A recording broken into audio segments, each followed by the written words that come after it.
Hey there, you're listening to The Mighty Mommy with some quick and dirty tips for practical parenting.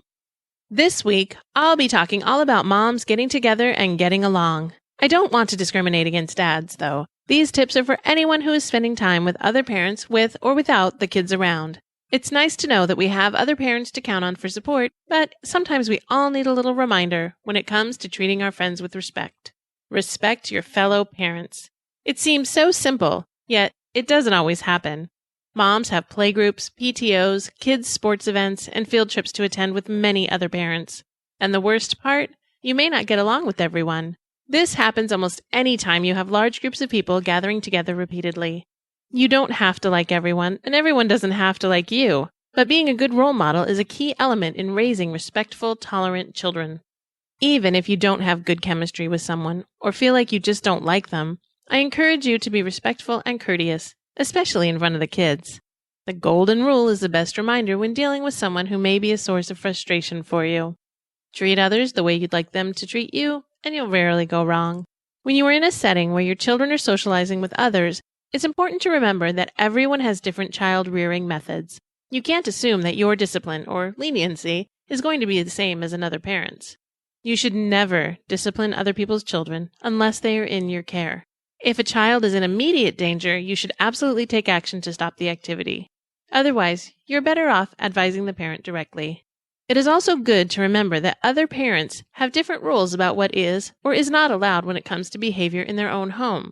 If you are fine with letting your children put their shoes on your furniture, you still need to be respectful of other parents' rules. If a parent requires that their child remove their shoes indoors, I found that it's better to avoid statements such as, "Oh, I don't mind, it's an old sofa." The idea is that the other parent has rules, and as a matter of principle, it's best not to interfere. This allows them to be consistent with their parenting when visiting your home. If you are concerned about differing rules, you may want to discuss them prior to planning a playdate in a private home. If a child is left in your care for a playdate, be sure to find out if there are any special instructions. You should never take someone's child anywhere without a parent's authorization. If you need to run to the store to buy more milk, be sure to call and find out if the child can come along, or if the parent would prefer to have their child return home. You should never assume that your decision will be acceptable to the parent. If you are ever in doubt, it's always best to ask. Other parents will appreciate it. I know I would. Finally, when you are having your grown-up time with other parents, remember that you should never criticize their children or child-rearing techniques. I don't know about you, but I certainly don't think I'm perfect, nor do I know everything there is to know. I've learned many wonderful things just by watching and listening to other parents. I've also had my own moments of self-proclaimed bad parenting choices that were witnessed by other parents who were kind enough to let me learn from my own mistakes and gently remind me that I'm still a good mom, even if I felt like the worst at that very moment. It's always better to support each other, because we are all in this together after all. I also want to remind you about Grammar Girl's Quick and Dirty Tips for Better Writing by Mignon Fogarty. It will be available wherever books are sold on July 8th. It's the first book from a Quick and Dirty Tips podcast host, and you can reserve a copy now or pre-order one from your favorite online retailer. That's it for now. I hope you've enjoyed the show. Thank you for listening.